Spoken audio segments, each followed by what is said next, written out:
अगर मैं आपसे एक सिंपल क्वेश्चन पूछूं, लग्जरी ट्रैवल क्या सिर्फ अमीर लोगों के लिए होता है या मिडिल क्लास भी लग्जरी ट्रैवल कर सकता है? मोस्ट लोग इंस्टेंटली सोचेंगे लग्जरी ट्रैवल तो सिर्फ अमीर लोगों का गेम है, क्योंकि जब हम लग्जरी ट्रैवल को इमेजिन करते हैं तो माइंड में क्या इमेज आती है? Business class flight, 5 star hotel, private transfers, exotic international destinations. और फिर मिडिल क्लास का टिपिकल रिएक्शन होता है ये सब हमारे बजट में पॉसिबल नहीं है। लेकिन रियलिटी थोड़ी डिफरेंट है। लग्जरी ट्रैवल और एक्सपेंसिव ट्रैवल सेम नहीं होते। लग्जरी का मतलब होता है बेटर एक्सपीरियंस और एक्सपेंसिव का मतलब होता है बैड प्लानिंग। और यहाँ एक कॉन्सेप्ट काम करता है, फाइनेंशियल आर्बिट्रेज। आर्बिट्रेज का सिंपल मतलब होता है टाइमिंग एंड अपॉर्चुनिटी का स्मार्ट यूज। और ट्रैवल प्लानिंग में ये कॉन्सेप्ट सरप्राइजिंगली पावरफुल होता है। सबसे पहले एक कॉमन मिस्टेक समझते हैं जो मिडिल क्लास अपनी ट्रैवल प्लानिंग में यूजुअली करता है। लोग ट्रैवल प्लान कब करते हैं? एग्जैक्टली जब सारे लोग ट्रैवल कर रहे होते हैं। समर वेकेशंस, लॉन्ग वीकेंड्स या फिर फेस्टिव सीजन। ये वही टाइम होता है जब ट्रैवल इंडस्ट्री की डिमांड पीक पर होती है। और जब डिमांड पीक पर होती है तो प्राइसेस ऑटोमेटिकली इंक्रीज हो जाते हैं। फ्लाइट्स एक्सपेंसिव हो जाती हैं, होटल्स एक्सपेंसिव हो जाते हैं, पैकेजेस भी एक्सपेंसिव हो जाते हैं। मतलब मिडिल क्लास ट्रैवल का मोस्ट एक्सपेंसिव वर्जन बाय करता है। लेकिन स्मार्ट ट्रैवलर्स एग्जैक्टली ऑपोजिट करते हैं। वो ट्रैवल प्लान करते हैं ऑफ सीजन या शोल्डर सीजन। एग्जाम्पल के लिए सपोज पीक सीजन में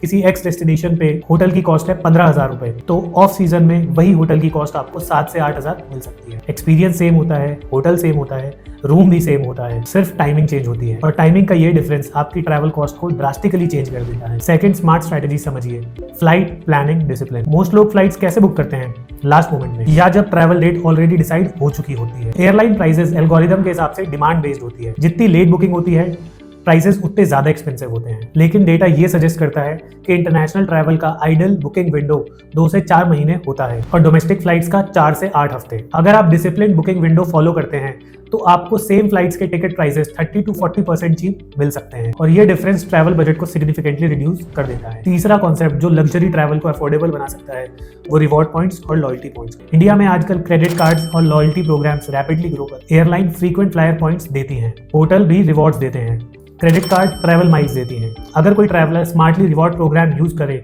तो ट्रैवल कॉस्ट को कुछ हद तक तो रिड्यूस किया जा सकता है। सपोज कोई ट्रैवलर 6 से 8 लाख रुपए खर्च करता है अपने क्रेडिट कार्ड, अगर वो travel reward based credit card use करता है तो उसके क्रेडिट कार्ड पर एयरलाइन माइल्स एक्यूमुलेट हो जाते हैं और वो माइल्स फ्लाइट्स या होटल बुकिंग के वक्त रिडीम हो सकते हैं। मतलब आपका daily spending quietly future travel fund build कर रहा है। ये एक सेटल फाइनेंशियल स्ट्रेटजी है जो लग्जरी ट्रैवल को अफोर्डेबल बना सकती है। अब एक और बिहेवियरल इंसाइट समझते हैं। मिडिल क्लास लग्जरी ट्रैवल को अफोर्ड नहीं कर पाता क्योंकि वो इसे एक इंपल्सिव एक्सपेंस के रूप में देखता है। मतलब जब मूड बना तब ट्रिप प्लान कर ली। लेकिन फाइनेंशियली स्मार्ट ट्रैवलर्स ट्रैवल को भी एक फाइनेंशियल गोल की तरह देखते हैं। जैसे लोग कार के लिए सेव करते हैं, हाउस की डाउन पेमेंट के लिए सेव करते हैं, वैसे ही ट्रैवलिंग के लिए भी सेविंग की जा सकती है। अगर ये फंड डिसिप्लिन सेविंग के साथ 12 महीने तक कॉन्टिन्यूसली किया जाए तो 1 साल में एक डेडिकेटेड कॉर्पस रेडी हो सकता है जो आपकी ट्रैवलिंग को फंड करेगा। और अगर कपल ट्रैवल कर रहा है तो दोनों कंट्रीब्यूट करें तो इजीली 1 से 1.5 लाख तक का ट्रैवल बजट क्रिएट हो सकता है। और स्मार्ट टाइमिंग और प्लानिंग के साथ ये बजट प्रीमियम ट्रैवल एक्सपीरियंस को फंड कर सकता है। एक और इंटरेस्टिंग कॉन्सेप्ट होता है डेस्टिनेशन आर्बिट्रेज। हर लग्जरी डेस्टिनेशन एक्सपेंसिव नहीं होती, कुछ डेस्टिनेशंस नेचुरली अफोर्डेबल होती हैं। एग्जांपल के लिए यूएस और यूरोप एक एक्सपेंसिव ट्रैवल मार्केट है, लेकिन south east Asia, central Asia एक अफोर्डेबल लग्जरी ट्रैवल डेस्टिनेशन है। अजरबैजान, वियतनाम, थाईलैंड, टर्की, इन जगहों पे यूजुअली लग्जरी होटल्स और luxury experiences comparatively affordable price पे अवेलेबल होते हैं। मतलब एक्सपीरियंस प्रीमियम होता है लेकिन कॉस्ट कंट्रोल होती है। अब एक इंपॉर्टेंट साइकोलॉजिकल एस्पेक्ट समझते हैं। लग्जरी ट्रैवल का मतलब सिर्फ एक्सपेंसिव होटल नहीं होता। लग्जरी का मतलब होता है comfort, convenience and memorable experience. कभी कभी एक वेल लोकेटेड बुटीक होटल भी आपको 5 स्टार से बेटर एक्सपीरियंस दे सकता है। कभी कभी लोकल गाइडेड एक्सपीरियंस आपको एक प्रॉपर टूर पैकेज से बेटर एक्सपीरियंस दे सकता है। और जब प्लानिंग स्ट्रेटेजिक होती है तो मिडिल क्लास भी प्रीमियम ट्रैवल एक्सपीरियंस इजीली कर सकते हैं। यहाँ एक इंपॉर्टेंट बैलेंस मेंटेन करना जरूरी है। ट्रैवल लाइफ का इंपॉर्टेंट पार्ट है, एक्सपीरियंसेस इंपॉर्टेंट हैं, लेकिन ट्रैवल अगर इंपल्सिव फाइनेंशियल डिसीजन पर बेस्ड हो तो वो लॉन्ग टर्म फाइनेंशियल प्लानिंग को डैमेज कर सकता है। इसलिए स्मार्ट फाइनेंशियल अप्रोच ये है